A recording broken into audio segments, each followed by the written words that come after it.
မြတ်စွာဘုရားရဲ့အကြောင်းသိပင်လေနေရာတိုင်းမှတ်တမ်းတင်ထားတာမရှိဘူးသို့တော်မြတ်စွာဘုရားဟောတဲ့တရားတွေကိုလွတ်မသွားအောင်တရားတွေကိုသာလဲဦးစားပေးပြီးတော့မှတ်တမ်းတင်ခဲ့ကြတယ်ဒါလည်းတနည်းအားဖြင့်ကျေးဇူးတင်စရာအလွန်ကောင်းတယ်အနည်းဆိုရင်အဆုံးအမတရားတော်ကနည်းနည်း story တွေကများနေမှာဖြစ်လိမ့်မယ်ပေါ့အခုတော့ story ဆိုတဲ့အကြောင်းအရာအထုပ်ပတ်တိကအနည်းငယ်သာပါပြီးတော့ပြောဆိုခဲ့တဲ့အဆုံးအမစကားတွေကပို့ပြီးတော့ပြည့်စုံတယ်အဲ့ဒါကျေးဇူးတင်စရာကောင်းတယ်ကျေးဇူးတင်စရာကောင်းတယ်ပညာရက်တွေများစွာကြံရစ်တယ်ပေါ့သို့တော်များစွာကြံရစ်တော့လည်းပဲဘုရားဟောသမျှတရားတွေအလုံးကိုမှတ်တမ်းတင်နိုင်သလားလို့ဆိုမတင်နိုင်ပါဘူးအချို့ဝက်တော့သာမှတ်တမ်းတင်တယ်မြတ်စွာဘုရားဟောသမျှတွေလည်းအကုန်လုံးမှတ်တမ်းတင်တာမဟုတ်ဘူးမြတ်စွာဘုရားကိုယ်တိုင်ကလည်းပဲအကုန်လုံးသိသမျှကိုအကုန်ဟောတာလားဆိုမဟုတ်ဘူးဟောတဲ့ဟောတိုက်တာတော့ပဲဟောတယ်အကုန်ဟောတာမဟုတ်ဘူးသို့တော့သစ္စာလေးပါးမဂ္ဂင်၈ပါးနိဗ္ဗာန်ရဖို့လမ်းကြောင်းကတော့ပြည့်ပြည့်စုံအောင်ဟောခဲ့တာဖြမစရိယာလို့ဆိုရဒီအကျင့်ကိုကျင့်ပြီးတော့နိဗ္ဗာန်ကိုမျက်မှောက်ပြုနိုင်လောက်အောင်ကတော့အကျင့်လမ်းစဉ်ကတော့ပြည့်ပြည့်ဝဝဟောခဲ့တာဖြစ်တယ်တချို့အကြောင်းအရာတွေကမြတ်စွာဘုရားကမဟောခဲ့ဘူးအကြောင်းတိုက်ဆိုင်မှသာဟောတာအကြောင်းတိုက်ဆိုင်မှုမရှိမဟောဘူးမြတ်စွာဘုရားဘာလို့တော့ဆိုရင်ဟောမယ်ဆိုလို့ရှိရင်လည်းမေးတဲ့လူတွေကအမျိုးကြီးမှာစัจ java လာပဲဆိုတာဘယ်နှခုရှိသလဲလူတွေကဘယ်ဘဝကစလာကြတာတော့ဒီလောကကြီးရဲ့အစအဘာတော့ဆိုပြီးတော့ဒီလိုမေးကြမဲ့လူတွေကအစသူ့နွားပြောက်သွားလို့တို့နော်လက်စွပ်ပြောက်သွားလို့တို့လာမေးတဲ့လူတွေကလည်းအများကြီးနေမှာပဲအဲ့လိုဟာမျိုးတွေနဲ့ဖြစ်နေမှာပေါ့နော်ကြာရင်ဗေဒင်ဆရာဖြစ်သွားလိမ့်အဲ့ဒါကြောင့်မို့အဲ့ဒါမျိုးတွေမဟုတ်ဘူးသို့တော့မြတ်စွာဘုရား cosmology လို့ခေါ်တယ်စัจ java လာအကြောင်းကိုတော့ကြောင်းတိုက်ဆိုင်လာတဲ့အခါမှာတော့ဟောပေးတာလေးတွေရှိတယ်စိတ်ဝင်စားစရာလေးပေါ့ကြောင်းတိုက်ဆိုင်လာရင်မြတ်စွာဘုရားဟောပေးမြတ်စွာဘုရားဟောတဲ့ cosmology စัจ java လာနဲ့ပတ်သက်တဲ့ဟောပြောချက်ကသုလနိကာလောကဓာတုတုတ်လို့အင်္ဂုတ္တပါဠိတော်မှာရှိတယ်မြတ်စွာဘုရားကစัจ java လာစက္ကဝါလဆိုတဲ့စကားလုံးကိုအသုံးမပြုခဲ့ဘူးအဲ့ဒီချိန်တော့လောကဓာတုဆိုတဲ့စကားလုံးကိုပဲအသုံးပြုပြီးတော့ဟောတာနော်လောကဓာတုဆိုတဲ့စကားလုံးကိုအသုံးပြုစက္ကဝါလဆိုတဲ့စကားလုံးကတော်တော်လေးနောက်ကျမှပိဋကစာပေထဲမှာရောက်လာတဲ့စကားလုံးလို့ဒီလိုယူဆရတယ်ဒီစကားဆိုတာတဖြည်းဖြည်းဝင်လာတာလေ living language တို့ရဲ့ထုံးစံတိုင်းလူတွေကပြောနေရရင်ထွင်းပြီးတော့ဝင်လာတာစကားတွေဆိုတာရပ်နာမှာမဟုတ်တာ dead language ဆိုတာကြတော့ပြောတဲ့လူမရှိတော့ဘူးဆိုရင်သေသွားတဲ့ဘာသာစကားတစ်ခုပါဠိစာပေကိုနောက်တိုင်းကလူတွေက dead language လို့ပြောကြတယ် Latin စကားလည်း dead language ပဲနော်အဲ့ဒီဘာသာစကားတွေကခဏပြောတဲ့လူတွေမရှိတော့သူကရှင်သန်မနေဘူးပေါ့ရှားဆိုင်သွားပြီဆိုတဲ့အဓိပ္ပာယ်တည်သွားပြီလို့တော့ပြောတာတော့မဟုတ်ဘူးရဆိုင်နေသွားပြီဒီဘာသာစကားကအသုံးမရှိတော့ဘူးရဆိုင်သွားပြီ dead language တို့သုံးတယ် living language ဆိုတဲ့ဟာကျတော့ရှင်သန်နေတဲ့ဘာသာစကားဗမာလူမျိုးတွေကဗမာစကားတွေပြောနေတော့ရှင်သန်နေတာရှင်သန်နေသည်လို့ဗကံမိခိတ်ကပြောတဲ့စကားသံနေနဲ့ခဏပြောတဲ့စကားသံတွေကကွဲပြားခြားနားဘာလို့ဆိုရှင်သန်နေတာရှင်သန်နေတဲ့သဘာဝရဲ့အဓိပ္ပာယ်ပဲဒီတလုံးကိုဒီတလုံးတိုင်းဆွဲဆွဲမြဲမြဲပြောနေလို့ရှိရင်တော့ရှင်သန်တယ်လို့ပြောလို့ရမှာမဟုတ်ဘူး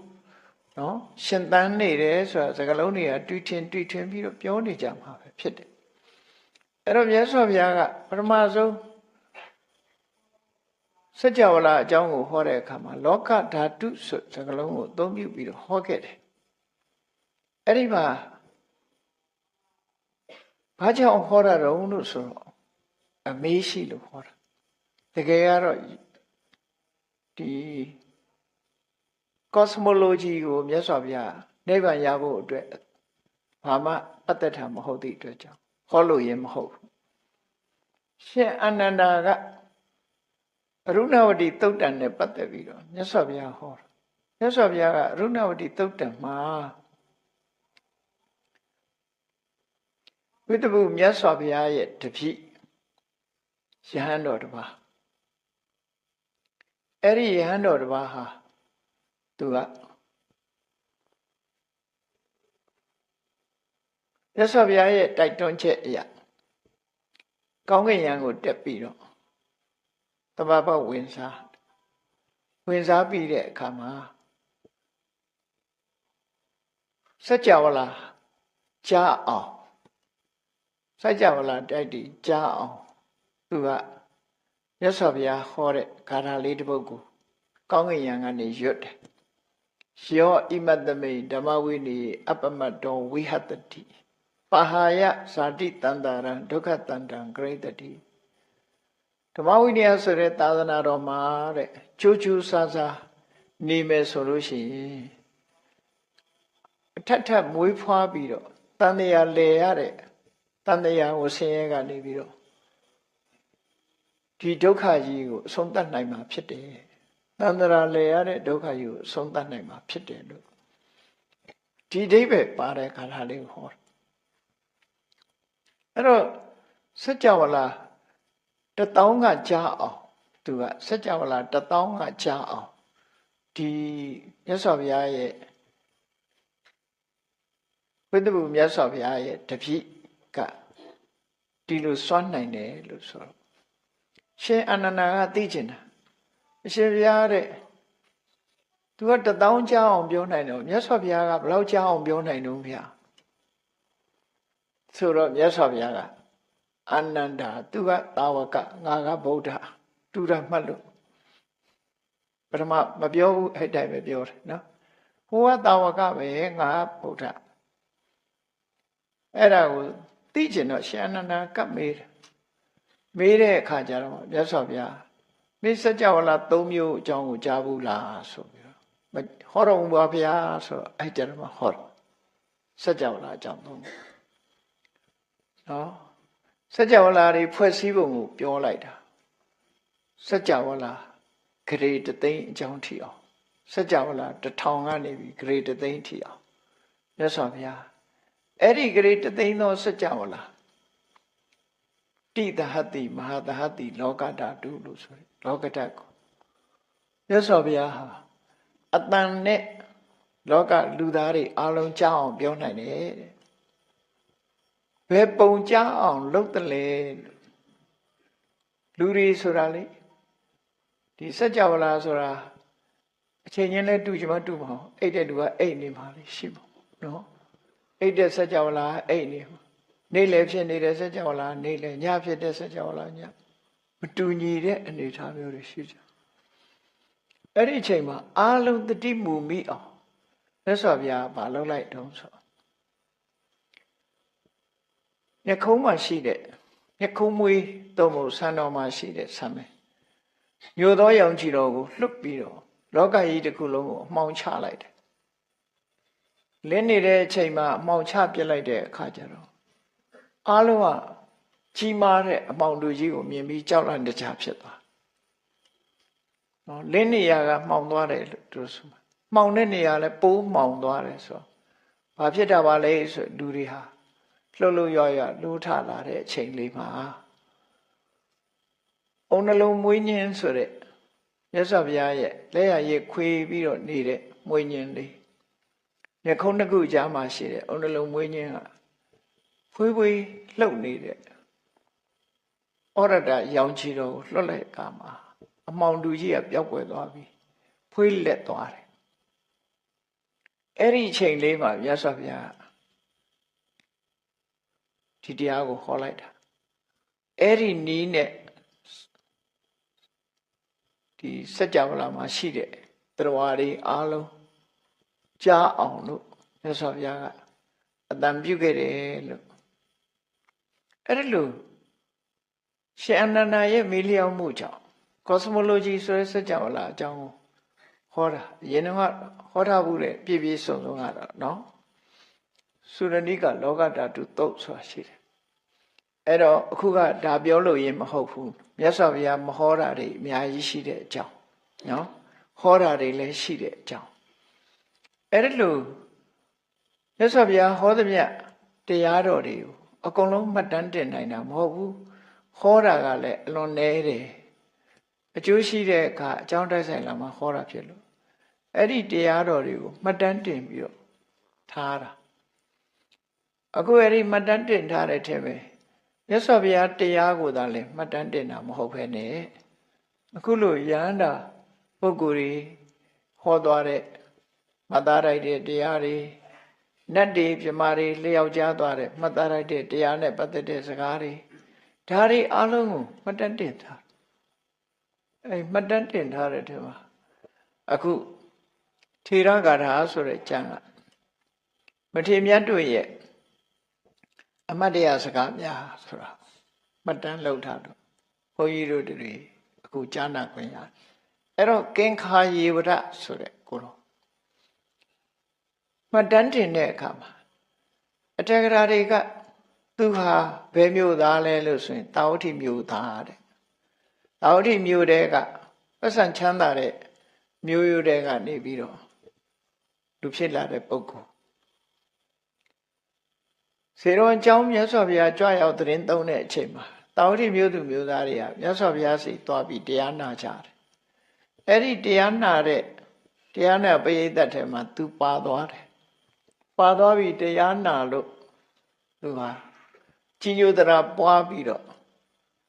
လူဘဝကခွာရှောင်ပြီးတော့ယဟန်ပေါင်ဝတ်သွားတယ်လို့ဒါအထက်ကရာတွေမှာဒီလိုဆိုတယ်သို့တော့ကွဲလွဲချက်ကဘာဖြစ်လဲကွဲလွဲချက်တွေရှိလာဗျမှတ်တမ်းတင်တာကွဲလွဲမှုရှိလာအပဋ္ဌာနာဆိုရယ်ပါဠိတော်ကသူကိုယ်တိုင်ပြန်ပြောတဲ့ autobiography ပုံစံမျိုးနဲ့သူကိုယ်တိုင်ပြန်ပြောတဲ့စကားဟာအဲ့ဒါလေးကိုမှတ်တမ်းယူကြည့်သူကိုယ်တိုင်ပြန်ပြောတာကြတော့တာဝတိမျိုးကမဟုတ်ဘူးအဲ့တော့သူကိုယ်တိုင်ပြောတာကိုပဲပုံပြီးတော့မှတ်တမ်းတင်ရမှာဖြစ်တယ်ပေါ့အထက်ကရာပြောတာကိုမေ့ထားလိုက်တော့နော်တာဝတိမျိုးသားဆိုတာမေ့ထားလိုက်ပြီသူကိုယ်တိုင်ပြောတဲ့အတိုင်းမှတ်ကြည့်အောင်သူဟာဘယ်မျိုးသားလဲဘယ်သူလဲဆိုတာကိုအပဋ္ဌာန်ပါဠိတော်မှာသူကဘယ်လိုပြောတော့ပစ္စည်းမေစဘဝေဓာနိနောက်ဆုံးဘဝသူရောက်လာသူရဲ့နောက်ဆုံးဘဝဆိုတာဘယ်ကနေစပြီးသူလူလောကထဲမှာထင်ရှားလာတော့ဆိုဒီကဘာကနေပြန်ရည်တွက်လိုက်လို့ရှင်ကဘာတသိန်းဗုဒ္ဓမုဒ္ဒရာမြတ်စွာဘုရားဆိုပွင့်ခဲ့တယ်အဲ့ဒီဗုဒ္ဓမုဒ္ဒရာမြတ်စွာဘုရားလက်ထက်မှာဘုရားနဲ့တွေ့ဆုံပြီးကြီးညိုသရာပွားပြီးကုသိုလ်ကောင်းမှုတွေလုပ်ခဲ့တယ်အဲ့ဒီကနေပြီးကုသိုလ်တွေလုပ်လို့ဘဝတန်တရားဆက်ဆက်တန်တရားလဲခဲ့ပြီးတော့အခုနောက်ဆုံးဘဝလို့ဆိုတဲ့အချိန်မှာဂေါတမမြတ်စွာဘုရားပွင့်တဲ့အချိန်ပေါ့သူ့ရဲ့နောက်ဆုံးဘဝမှာဒီမှာလူလာဖြစ်တယ်လို့ပြောတာပစ္စည်းမေစဘဝေဓာနိယခုနောက်ဆုံးဘဝမှာတော့တဲ့ဇာတောဟံကောလိယပုရိကောလိယမျိုးမှာသူမွေးခဲ့ပါတယ်လို့ဆိုတယ်ကောလိယဆိုတာတာကိယနဲ့ကောလိယနှစ်ခုရှိတယ်တက္ကတိုင်းမှာတာကိယနဲ့ကောလိယမြတ်စွာဘုရားရဲ့ဆွေတော်မျိုးတော်တွေကောလိယဆိုတာမေတော်အမျိုးတာကိယဆိုတာခမည်းတော်အမျိုးအဲ့ဒီမိဖက်ဖဖက်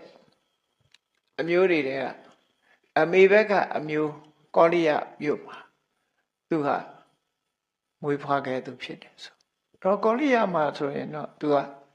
မင်းမျိုးအနေနဲ့မွေးဖွားခဲ့သူလို့သူတို့ဆိုမင်းမျိုးဖြစ်ခဲ့တယ်ဒါကြောင့်မို့သူကပြန်ပြောတယ်ခတ္တိယေကုလတံပန်နေဖိတေအိဋ္ဌိမဟာတနေသူနောက်ဆုံးဘဝမှာကောလိယမင်းမျိုးမှာသူမွေးခဲ့တာတဲ့ဖိတေအိဋ္ဌိမဟာတနေအဲ့ဒီအချိန်မှာတာယာဝါပြောတယ်အလုံးပြည့်စုံတယ်စီးပွားဥစ္စာတိုးတက်စီးပွားဥစ္စာဘလောက်တိုးတက်တယ်ဆိုတာကိုစဉ်းစားကြည့်အဲ့ဒီခေတ်ကချမ်းသာပုံကတစ်မျိုးတော့ခုခေတ်လိုတော့ကာကြီးတွေတော့စီးနိုင်မှုပေါ့ရှိမှမရှိတာတိမ်များလည်းမရှိသို့တော့သူတို့ချမ်းသာကြွယ်ဝမှုကလူတမချမ်းသာကြွယ်ဝမြတ်စွာဘုရားရဲ့ဖခင်ကြီးတော် သုတ္တရဏမင်းကြီးအိမ်မှာဆိုရင်အလုသမားတွေကိုနေ့စဉ်တလေးတံပေါက်ထမင်းနဲ့ကျွေးတာတဲ့အဲ့ဒါသာစဉ်းစားကြည့်ဒီပြင်အိမ်နေမှာဆိုရင်စကွဲထမင်းနဲ့ပအုံးရည်ဟင်းလေးနဲ့ပဲကျွေးတယ်ဒီဖះရဲ့ရသော်ဘုရားရဲ့လောင်းတော်တို့ရဲ့အိမ်မှာဆိုလို့ရှိရင်နော်ကောင်းပြီဆိုတဲ့အစားအစာတွေကျွေးတယ်လို့သူတို့ဆိုတယ်ဒါချမ်းသာလို့ကျွေးတာနော်ချမ်းသာကြွယ်ဝမှုရှိကြတယ်အဲ့တော့ဒါကြောင့်လို့သူကပြောတာခတ္တိရေ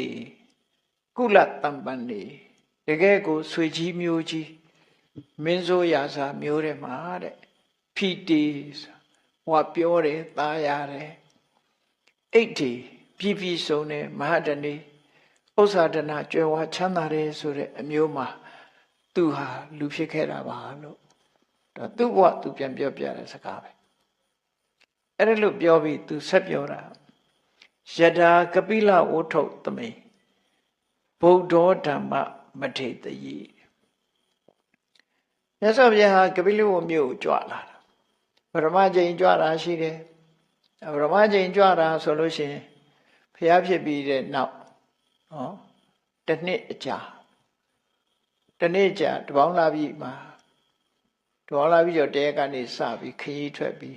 ကစုံလာပြီမှရောက်သွားတာအဲ့ဒါပထမအချိန်ကြွတာနောက်ကြွတဲ့အချိန်တွေလည်းရှိသေးတယ်ဘယ်အချိန်ရင်လို့တော့မသိဘူးမြတ်စွာဘုရားသခင်ကိုရောမြတ်ကပိလဝမြို့ကိုကြွလာတဲ့အခါမှာတဲ့တရားဓမ္မကိုဟောပြောခဲ့တယ်ဆွေတော်မျိုးတော်တွေကိုတရားဟောတယ်နော်ယထာကပိလဝဋ္ထုသမိဗုဒ္ဓောဓမ္မမထေတယိမြတ်စွာဘုရားဟာကပိလဝမြို့မှာတရားဟောခဲ့တယ်တဲ့တဒါပတံနောတုကတိပပ္ပစိအနာကာရိယအဲ့ဒီမှာတာဂုမင်းသားတွေကောလိယမင်းသားတွေဟာမြတ်စွာဘုရားပေါ်မှာကြီးညိုပြီးတော့ယဟန်ဝကြတာအများကြီးပဲအဲ့ဒါလို့ယဟန်ဝကြတဲ့အထက်မှာသူလည်းအဲ့ဒီထဲမှာပါဝင်ပြီးတော့အဲ့ဒီတော့ကယဟန်ဝခဲ့တယ်ဘုရားတရားနာရတဲ့အခါမှာကြီးညိုသရာပွားပြီးတော့တောထွက်နော်တောထွက်ပြီးသာသနာ့ဘောင်ဝင်လိုက်တယ်ပေါ့သာသနာ့ဘောင်ရောက်လာတဲ့အခါမှာသူ့ရဲ့စိတ်နေသဘောထားအားလျော်စွာမြတ်စွာဘုရားသခင်ကိုရောမြတ်ကဝိနိသိက္ခာပုဒ်ပြညတ်ထားတာရှိတယ်အဲ့ဒီပြညတ်ချက်တွေနဲ့ပတ်သက်ပြီးတော့လုတ်ကောင်းလားမလုတ်ကောင်းလားဆိုတဲ့အပေါ်မှာတန်တရားသူများတဲ့ချီးတဲ့ပုဂ္ဂိုလ်ဖြစ်လာတန်တရားချီးတဲ့ပုဂ္ဂိုလ်ဖြစ်လို့သူကအမြဲတမ်းတန်တရားအားကြီးတဲ့ပုဂ္ဂိုလ်လူဆိုတာတယောက်နဲ့တယောက်မတူတန်တရားကြီးတဲ့ပုဂ္ဂိုလ်ဘယ်သူမှမသိငါဘူးနော်တန်တရားကြီးလွန်းတဲ့ပုဂ္ဂိုလ်အဲ့မှာသူပြန်ပြောတာပါပြောတော့ဆိုကင်ခာမေဘဟုလာအာတိသူကအမြဲတမ်းတွေးတောတယ်တွေးတောပြီးတော့သူမဆုံးဖြတ်နိုင်ရင်တန်တရားဖြစ်တာပေါ့ဟုတ်လားသူရတွေးမှတန်တရားဆိုတာဖြစ်တာဟုတ်ဘာမှမတွေးဘဲနဲ့အေးအေးဆေးဆေးနေတဲ့လူလည်းရှိတာသူကတော့မဟုတ်ဘူးတွေးတယ်အတွေးများတဲ့အခါကျတော့ကင်ခာမေဘဟုလာအာတိကပ္ပကပ္ပေတဟိန်တဟိန်ထိုကိစ္စတွေမှာယဟန်တန်ဃာတွေလုတ်ကောင်းသလားယဟန်တန်ဃာတွေနဲ့အဆတ်သလားသို့မဟုတ်မလုတ်ကောင်းဘူးလားမအဆတ်ဘူးလားဆိုတဲ့အချက်တွေနဲ့ပတ်သက်ပြီးတော့သူဟာတန်တရားပွားတဲ့ပုဂ္ဂိုလ်ဖြစ်တယ်တဲ့အဲ့လိုတန်တရားပွားခဲ့တယ်ဆိုတဲ့အကြောင်းသူပြန်ပြောတာအဲ့တော့သူတန်တရားပွားပုံလေးတစ်ခုကိုပြောပြမြတ်စွာဘုရားကယောပနဘိက္ခုဝိကာလေခာရဏိယံဝါဘောဇနိယံဝါခာရိယဝါဘုံစေယဝါပါစိတ္တိယံဝိကာလအချိန်စွန့်စားရမယ့်အချိန်မဟုတ်တာနေ့မွန်းလွဲတဲ့အချိန်ကနေပြီးနောက်တည့်အာယုမတက်မီအတွင်းဝိကာလအချိန်မှာခဲဝယ်ဘောဇင်ကိုစားမယ်ဆိုရင်ပါစိတ်အဘသင်တယ်လို့မြတ်စွာဘုရားအဲ့လိုပြန်အဲ့ဒီပဲခဲဝယ်ဘောဇင်ဆိုတဲ့နေရာမှာခဲဝယ်ဆိုတာလူတွေကြွကြွဝါစားတဲ့မုံပဲတေးစားခဲဝယ်ဘောဇင်ဆိုတာအမာကန်စားတဲ့ထမင်းဟင်းလို့ပြောပါစို့နော်အဲ့ဒါ အဲ့ဒီခေါ်ပွဲဘောဇဉ်တွေကိုဝိကာလအချိန်မှာမစားရဘူးလို့ပြီးတော့ကာလိက၄မျိုးဆိုပြီးတော့သတ်မှတ်ထားတာရှိတယ်နော်ယာဝကာလိကတဲ့ဘုန်းကြီးတွေရဲ့အသုံးလေးပါယာဝကာလိကဆိုတာမနေ့အာယုံတက်တဲ့အချိန်ကနေပြီးတော့12နာရီအတွင်းအချိန်လေးမှသုံးရတဲ့စားရတဲ့ဆွမ်းတို့မုံတို့မုံပဲသေးစာတိနံမျိုးစုံအဲ့ဒါကိုယာဝကာလိကလို့ခေါ်တယ်ယာဝကာလစားချိန်အတွင်းသာစားနိုင်တယ်လို့ဆိုလိုတဲ့ပစ္စည်းကတစ်မျိုးနော်အဖြောယမကကြတော့ယာမကာလိကတဲ့ပထမယံအတွင်းမအိခင်ညနေမှာအဖြောယမကကပ်ပြီးနောက်တည့်ရမကူရဘူးဒီမှာပဲတောင်းအောင်ယာမကာလိကအဲ့ဒါကတခုတတ္တဟကာလိကဆိုတာတခါကပ်ခံထားလို့ရှိရင်9ရက်ထားနိုင်တယ်ထောပတ်တို့ပြားရည်တို့နော်စီတို့စီဥတို့တင်းလဲတို့ဆိုတာတွေအဲ့ဒါတွေက9ရက်ဆိုပြီးတော့ထားတတ္တဟကာလိကနောက်ဆေးပစ္စည်းယောဂရှိလို့သုံးဖို့ဆေးပစ္စည်းဆိုတာじゃတခါကပ်ခံနိုင်ရင်တစ်သလုံးကပ်ခံစရာမလိုတော့ဘူးအဲ့လိုယဟန်တန်ဃာတွေမှာနော်ယာဝကာလိကကာလဆိုတာအချိန်ပိုင်းလေးကာလိကအချိန်ပိုင်းရှိတဲ့ပစ္စည်းလို့သူတို့ပြောတာနော်ယာဝကာလိကတမနေ့ပဲယာမကာလိကတညနေပဲတတ္တဟကာလိက9ရက်သက်တမ်းရှိတယ်ယာဝဇီဝိကတစ်သလုံးသက်တမ်းရှိတဲ့ပစ္စည်းအိဆွမ်းရမဖြစ်ဘူးလို့ပြောတာပေါ့နော်ယာဝကာလိကအိဆွမ်းရဖြစ်သွားပြီမနေ့မုံနေပါလေမနေ့ကထားလို့ရှိရင်12နာရီကျော်ရင်စွန့်ပြစ်ရဆိုင်တော့ဘူးကိုယ်နဲ့ဘုန်းကြီးပစ္စည်းတွေယူချင်တာယူဘုန်းကြီးတွေဘာမှမဆိုင်ဘူးနော်မနေ့ကထားတဲ့အစားအစာသူ12နာရီကျော်ရင်သူမပိုင်တော့အဲ့လိုဘုန်းကြီးတွေစာအာဟာရနဲ့ပတ်သက်ပြီးတော့၄မျိုးခွဲတာရှိတယ်တရက်တော့ဒီရှင်ကင်္ခာယေဝရကခီးသွားတာသူ့နောက်ပါတပည့်တွေနဲ့သူခီးသွားတဲ့အခါကျထညက်လုတ်တဲ့ထညက်ချက်တဲ့ဖိုးကိုသွားချိတယ်ထညက်ခဲတာကိုသွားချိအဲ့ဒီခေတ်တုန်းကထညက်ခဲထဲမှာဘာတွေထည့်တုံးဆိုမုံညက်ထည့်တယ်ခဲအောင်လို့ထညက်ထဲမှာမုံညက်ထည့်တယ်ပြာထည့်တယ်နော်ပြာထည့်တယ်ခုခေတ်တော့ဘာတွေထည့်တုံးဆိုပြောတယ်ကြောက်ဘူးတော့ကိုတော့ထညက်ဖို့မရောက်ဘူးတော့ဘာတွေချက်မှမသိဘူးအဲ့တော့ဟိုရင်ထနောင်းခောက်တွေပါထည့်တယ်လို့ကြားတယ်အရက်ချက်ရင်လည်းထနောင်းခောက်ထည့်တယ်ဒါမှမဟုတ်ထနောင်းမင်းလေးခွာထားကြတာအဲ့မှာအဲ့ဒါလို့ထညက်ချက်တဲ့အခါမှာထည့်တဲ့အခါမှာသူတခုခုမြန်မာအောင်ထုံးထည့်တာလည်းရှိတယ်နော်ထည့်တာရှိတယ်အဲ့စာထဲမှာတော့သူဝင်ကြည့်လိုက်တဲ့အခါမှာပြာထည့်တယ်တဲ့မုံညက်ထည့်တယ်အဲ့ဒီနှစ်ခုထည့်ပြီးတော့ထညက်လောက်တာကိုသူတွေးခဲ့တဲ့အခါကျတော့မုံညက်ဆိုတာမနေ့ပဲစားလို့ရမယ်ယာဝကာလိကဖြစ်တယ်ထညက်ဆိုတာကျတော့တင်းလေမြတ်စွာဘုရား9ရက်အကခံထားနိုင်တဲ့အထက်မှာပါတယ်တတ္တဟကာလိကသူကအဲ့ဓာတွေထဲ့တာမြင်တဲ့အခါကျတော့ဟာထညက်ညနေမစားကောင်းဘူးနော်သူတပည့်တွေမစားကြနဲ့ညနေမစားကောင်းဘူးဒီထဲမှာမုံညက်တွေပါနေတယ်ပြာတွေပါနေတယ်မစားရဘူးဆိုပြီးတော့အဲ့ဒါလို့ထညက်ကိုတပည့်ပရိသတ်နဲ့တော့တန်တရားရှိတယ်ဒီထဲကိုမုံညက်တွေပါနေတယ်အဲ့ဒါညနေမစားကောင်းဘူးဆိုမစားတန်တရားရှိတယ်သူကနော်မစားကောင်းတဲ့ဟာဖြစ်မယ်မြတ်စွာဘုရားကဒီဂုလဆိုတာအကြောင်းရှိလို့ရှိရင်ထညက်ကိုညနေမှာလေနာယောဂါတို့ဘာလို့ရှိရင်စားကောင်းတယ်လို့သူတို့ခွင့်ပြုထားတာ။သူကတန်တရားရှိပြီးတော့မစားကောင်းဘူးဆိုသူတပည့်တွေရောမစားကြဘူးရှောင်ကြတယ်။အဲ့ဒါကတစ်ခု။နောက်တစ်ခုကျတော့သူလမ်းသွားရင်ဘာတွေတွေ့တော့ဆိုလူမစင်ပုံတွေ့တယ်။အဲ့ဒီမစင်ပုံက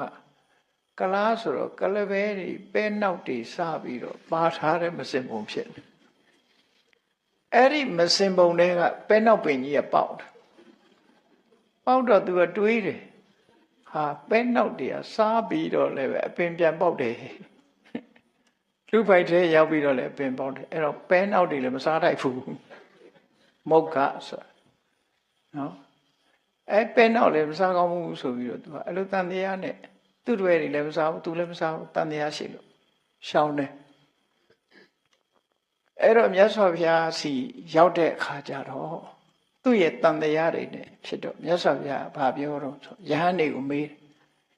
ထညက်သေးကိုမုံညက်တို့ပြာတို့ထဲ့တာဘာအတွက်ထဲ့မာဖို့ထဲ့တာပါအဲ့တော့မာဖို့ထဲ့တယ်ဆိုလို့ရှိရင်စားကောင်းတယ်ဆိုမြတ်စွာဘုရားခွင့်ပြုပေးတယ်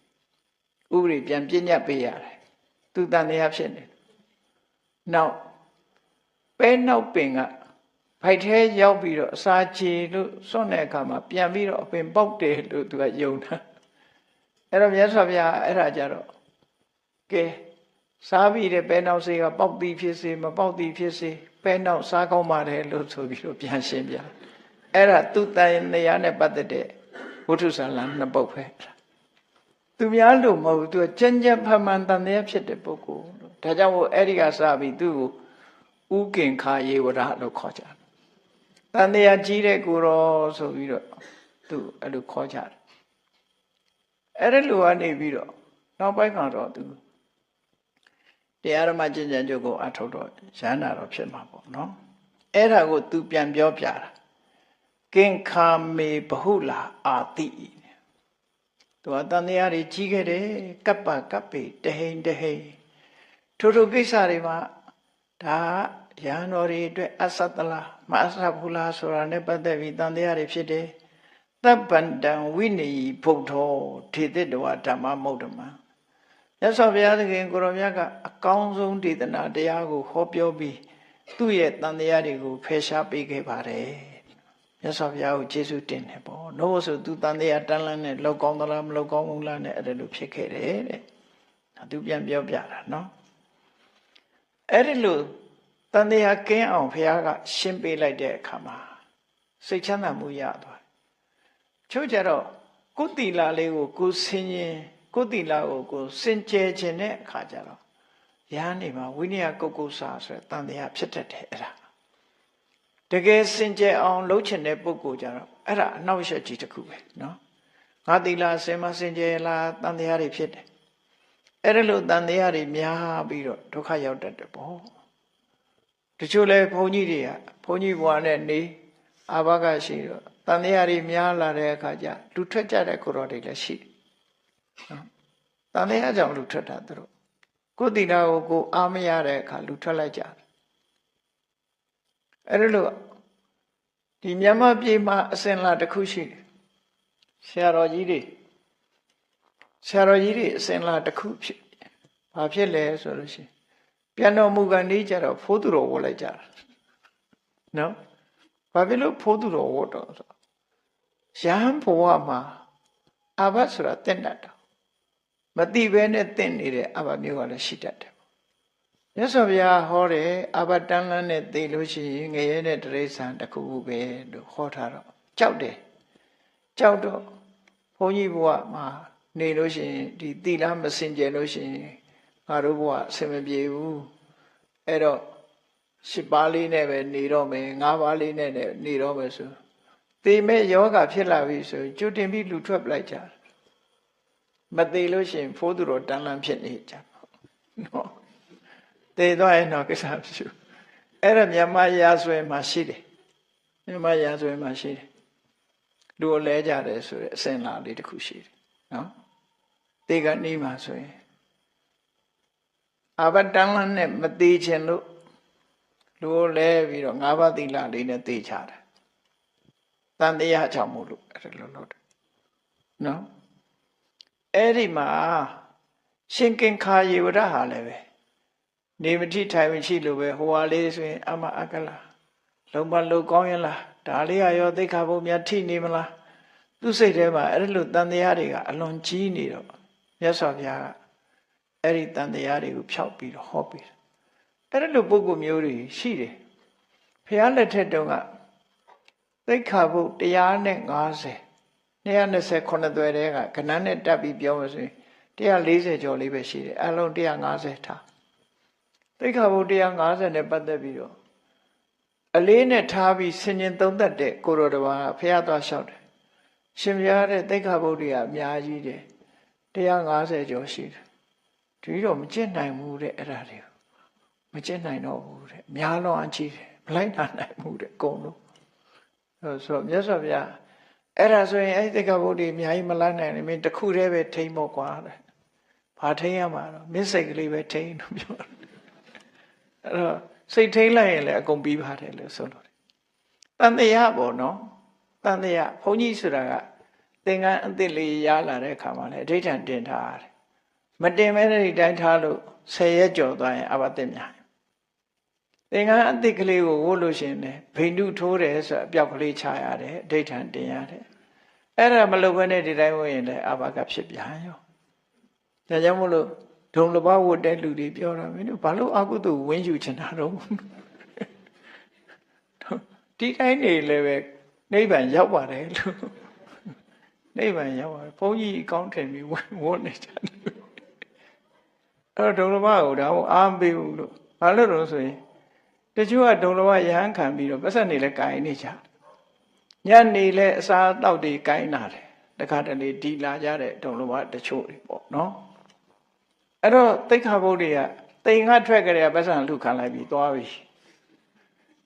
တိမ်ကနေထွက်လာကြတဲ့ပတ်စံကလက်ထဲရောက်လာအဲ့ဒီကလေးကအာဘတွေကတင့်ကုန်ပြီဟောအဲ့ဒီလူပမာပြည်မှာတော့ဒုံလဘယဟန်ခန္ဓာဒီပင်နေနိဗ္ဗာန်မြန်မြန်ရောက်မလို့ထင်လို့လားမသိဘူးအဲ့တော့နိဗ္ဗာန်ကတော့ကျင့်မှရောက်မှာပဲဘုန်းကြီးတို့နဲ့ကျင့်နဲ့ရောက်တယ်လူတို့နဲ့ကျင့်နဲ့ရောက်မှာပဲမကျင့်ရင်ကတော့ဘုန်းကြီးတို့ကပိုဒုက္ခပေးလိမ့်မယ်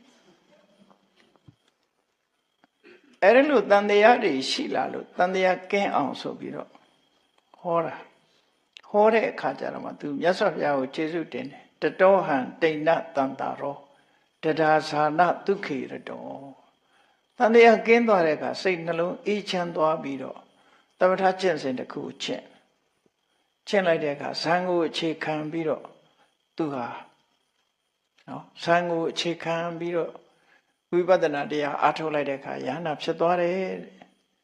ဝိဟရာမိတဒါဗုဒ္ဓောမန္ဒိတဝါဧတတရပြဝေသူဟာတန်တရားတွေကင်းစင်ပြီးစိတ်နှလုံးအေးချမ်းပြီးတမာရီရအောင်ကျင့်လိုက်တဲ့အခါမှာထိုတမာရီဇန်นี่ရလာပြီးတော့ထိုဇန်ကိုအခြေခံပြီးဝိပဿနာရှုလိုက်တဲ့အခါမှာကိရိတာအာတော်တွေကုန်တဲ့ယ ahanan ဖြစ်သူရောက်သွားတယ်အဲ့ဒီလိုရောက်သွားတဲ့အခါမှာမြတ်စွာဘုရားကသူ့ကိုမေးရှိတယ်တဲ့ဘာမေးရှိတော့ဆိုရင်ယာကာစိကင်္ခာဣဒဝါဟုရဝါနဝေထိယဝါပရဝေထိယဝါယေသာနိယောတာပစဟန္တိတပ္ပအာတာပိနောဗြဟ္မစရိယံစရန္တာဥဒ္ဒံပါဠိတော်မှာမြတ်စွာဘုရားရဲ့ဒီကင်္ခာယေဝရဇံဝင်စားပြီးတော့စိတ်နှလုံးအေးချမ်းစွာတန်တရားတွေလွတ်လွတ်ကင်းကင်းနေတဲ့အခါမှာမြတ်စွာဘုရားကသူ့ဟာသူဥရန်ကျူးတဲ့ဂါထာအနေနဲ့ဖော်ပြတယ်ဒီပါရမှာတော့သူ့ကိုမြတ်စွာဘုရားကဒီလိုဟောတဲ့ပုံစံမျိုးဖော်ပြထားတယ်နော်အဲ့တော့ဥဒ္ဒံပါဠိတော်မှာပြောထားတဲ့စကားလေးယာကာစိကင်္ခာဣဒဝါဟုရဝါတဝေထိယဝါပရဝေထိယဝါဆိုကိုယ်ခန္ဓာနဲ့ပတ်သက်တဲ့အာယုံပဲဖြစ်စေသူတော်ဘာခန္ဓာနဲ့ပတ်သက်တဲ့အာယုံပဲဖြစ်စေဒီဘဝအတွက်ပဲဖြစ်စေနောက်ဘဝအတွက်ပဲဖြစ်စေတဲ့ယုံမတန်တရားတွေသူဟာဖြစ်ခဲ့တယ်ဝိနည်းနဲ့ပတ်သက်တဲ့ယုံမတန်တရားတွေမဟုတ်ဘူးသူတန်တရားတွေများစွာဝင်ခဲ့ဘူးတယ်ယေဇာနီနောတာပစဟန္တိတပ္ပဇန်တရားကိုရပြီးဇန်ကိုအခြေခံပြီးတော့ဝိပဿနာဉာဏ်ရှုမှတ်ပွားများလိုက်တဲ့အခါအဲ့ဒီတန်တရားတွေဟာလုံးဝကင်းစင်သွားပါတယ်သောတာပန်ဖြစ်တာနဲ့ပဲတန်တရားဆိုတာဝိသကိစ္စကင်းသွားပြီပေါ့အဲ့ဒီကနေပြီးအရိယပုဂ္ဂိုလ်တွေဖြစ်သွားတဲ့အခါအစဉ်စဉ်တက်သွားတဲ့အခါမှာကိလေသာတွေလည်းအကုန်လုံးကင်းသွားတယ်ရေစာယိနောဆိုတာတပ္ပထာကျင့်စဉ်ကိုကျင့်တာ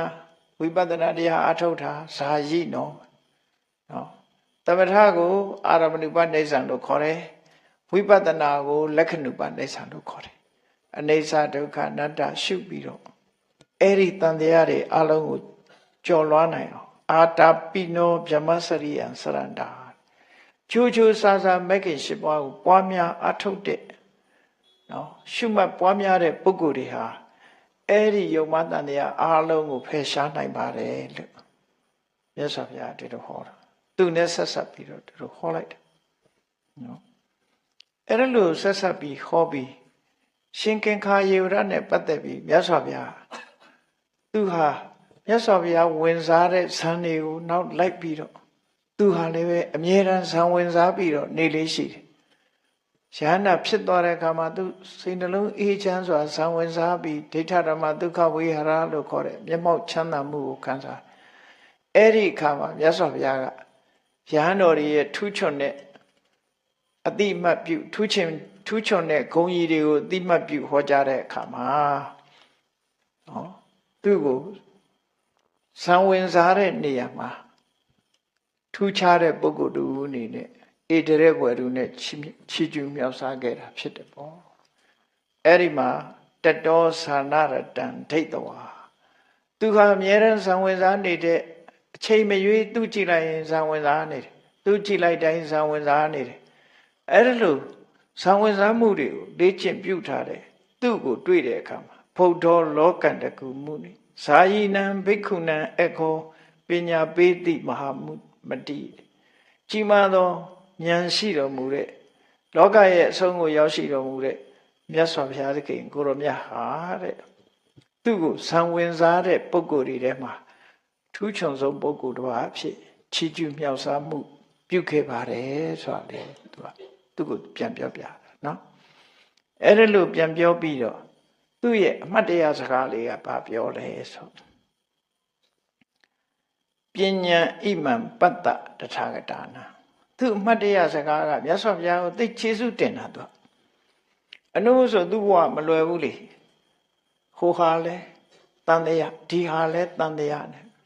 မဆုံးနိုင်တဲ့တန်တရားနဲ့တအုံလဲဖြစ်နေတဲ့ပုဂ္ဂိုလ်အဲ့တော့ပညာဣမံပတ္တတထာဂတာနာအခိယထာပစ္စရိတောနိတိတေတန်းကောင်လာခွေနော်တန်းကောင်လာခွေမိုးမောင်တောလေဆိုလာခွေတန်းကောင်မိုးမောင်တောလေအမိုက်တိုက်၅မျိုးလာခွေနေကြလည်းဖြစ်တယ်တကောင်ချိန်လည်းဖြစ်တယ်မိုးမောင်ကြီးလည်းကြာနေတယ်ဆိုတဲ့နော်မိုးမောင်ကြီးလည်းကြာနေတယ်တကောင်ချိန်လည်းဖြစ်တယ်နော်တောအုပ်ကြီးရဲ့အလယ်မှာလည်းဖြစ်တယ်အမှောင်၄မျိုးဆုံးနေတဲ့အမှောင်ဟာအချီဆုံးအမှောင်ကြီးပဲပေါ့နော်အဲ့ဒီလိုအမှောင်ကျနေတဲ့အချိန်ခါကာလမှာတဲ့အင်တန်လင်းနဲ့ဝင်းလက်နေတဲ့ဒီအလင်းမီးရောင်ကြီးကိုထွန်းလိုက်သလိုမြတ်စွာဘုရားရဲ့ဉာဏ်စွမ်းတတ္တိဉာဏ်အလင်းဟာအင်တန်မှထူးခြားလို့မြတ်စွာဘုရားဉာဏ်ကိုကြည်ချစမ်းပါဘုရားရဲ့ဉာဏ်စွမ်းကိုကြည်ချစမ်းပါလို့သူကပြောမြတ်စွာဘုရားတို့ရဲ့ဉာဏ်စွမ်းဟာအင်တန်မှကြီးမားတယ်အမှောင်ထဲမှာထွန်းလိုက်တဲ့မီးဟာလင်းငနဲ့နေသလိုပဲမြတ်စွာဘုရားရဲ့ဉာဏ်စွမ်းကိုကြည်ချစမ်းပါလို့ဆိုပြီးအာလောကဓာစက္ခုတ္ထာဘဝန္တိဘုရားရှင်ကိုရောမြတ်တွေဟာလောကကြီးကိုအလင်းပေးတဲ့ပုဂ္ဂိုလ်တွေဖြစ်တယ်လောကကြီးကိုမျက်လုံးတတ်ဆင်ပေးတဲ့ပုဂ္ဂိုလ်တွေဖြစ်တယ်အလင်းနဲ့မျက်လုံးဆိုတာသူတို့ပဲနော်အလင်းရောင်ပေးမှမျက်စိအမြင်ပေးမှအသိဉာဏ်ကိုပေးတာကိုတင်စားပြီးတော့ပြောတာနော်လောကကြီးကိုအလင်းရောင်ပေးတယ်လောကကြီးကိုမျက်လုံးတတ်ဆင်ပေးတယ်အမှန်တရားကိုသိအောင်ဓမ္မစက္ခုဆိုတဲ့မျက်လုံးကိုပေးအပ်တယ်ဘုရားသခင်ကိုရောမြတ်တွေဟာလောကကြီးမှာပွင့်ပေါ်လာပြီးယေအာဂတနံဝိနယန္တိကင်ခံသူထံမောက်ရောက်လာတဲ့ပုဂ္ဂိုလ်တွေဘယ်သူပဲဖြစ်ဖြစ်လူပဲဖြစ်ဖြစ်နတ်ပဲဖြစ်ဖြစ်ပြမပဲဖြစ်ဖြစ်သူစီရောက်လာပြီဆိုလို့ရှိရင်တန်တရားနဲ့ရောက်လာတဲ့ပုဂ္ဂိုလ်တွေအားလုံးရဲ့တန်တရားကိုဖယ်ရှားပြစ်နိုင်တဲ့ပညာစွမ်းရှိပါတယ်လို့မြတ်စွာဘုရားရဲ့ပညာကိုချီးမွမ်းတယ်ဘုရားပညာရဲ့ပညာအစွမ်းကြောင့်သူ့ရင်ထဲကမနှုတ်သိမ်းနိုင်တဲ့ တန်တရားကြီးတွေကိုမြတ်စွာဘုရားရဲ့အဆုံးအမတရားတော်ကိုနားလဲရတဲ့အခါမှာရှင်ထဲမှာရှင်းသွားတယ်အဲ့ဒါကြောင့်မြတ်စွာဘုရားရဲ့ပညာဟာအမြဲတမ်းထူးချွန်ပါတယ်အမောင်ထဲမှာထွန်းလိုက်တဲ့မီးရဲ့အလင်းရောင်လိုပဲသူရှင်ထဲမှာလင်းငနဲ့သွားတယ်သူခေါင်းထဲမှာလင်းငနဲ့သွားတယ်ပေါ့မြတ်စွာဘုရားဟာလင်းရောင်တွင်တဲ့ပုဂ္ဂိုလ်တွေဖြစ်တယ်မျက်စိအမြင်ကိုပေးတဲ့ပုဂ္ဂိုလ်သူမြတ်တွေဖြစ်တယ်သူစီရောက်လာလို့ရှိရင်ဘယ်ပုဂ္ဂိုလ်ပဲဖြစ်ဖြစ်တန်တရားကင်းမှုအဲ့ဒီရောက်လာတဲ့ပုဂ္ဂိုလ်ရဲ့တန်တရားကိုပယ်ဖြောက်ပေးနိုင်တဲ့စွမ်းရည်တတ္တိရှိကြပါပေတယ်လို့မြတ်စွာဘုရားကိုချီးကျူးဂုဏ်ပြုတဲ့ဒီဂါထာဟာသူ့ရဲ့အမှတ်တရစကားပဲဖြစ်တယ်ပေါ့အေးအဲ့ဒီအမှတ်တရစကားကိုပြောတာကိုပဲဒီမထေရမြတ်ရဲ့အမှတ်တရစကားအဖြစ်ထေရဂါထာပါဠိတော်မှာမှတ်တမ်းတင်ထားတာဖြစ်တယ်တရားချစ်ခင်သူတော်စင်ပြိဿအပေါင်းတို့တန်တရားကိုကင်းပြတ်အောင်ခေါ်စွမ်းနိုင်တဲ့မြတ်စွာဘုရားရဲ့ပညာစွမ်းကိုချီးမွမ်းထောမနာရတယ်လို့မိမိတို့တဏ္ဍာမရှိတဲ့တန်တရားဖြစ်เสียအရင်းနဲ့ပတ်သက်လာလို့ရှင်တယ်မြတ်စွာဘုရားရဲ့အဆုံးအမတရားကတန်တရားကိုကင်းပြောက်စေပြီးတော့ရင်ထဲနှလုံးထဲမှာအေးချမ်းသွားအောင်ဆွဲဆောင်နိုင်လို့မြတ်စွာဘုရားဟာတကယ်အလင်းရောင်ကိုပေးနိုင်တဲ့ပုဂ္ဂိုလ်သူပုဂ္ဂိုလ်မြတ်ဖြစ်တယ်ဆိုတာလူတိုင်းမှတ်သားနာယူပြီးမြတ်ဗုဒ္ဓရဲ့အဆုံးအမကိုလိုက်နာကျင့်သုံးအောင်ကြိုးစားအားထုတ်နိုင်ကြပါစေကုန်သတည်း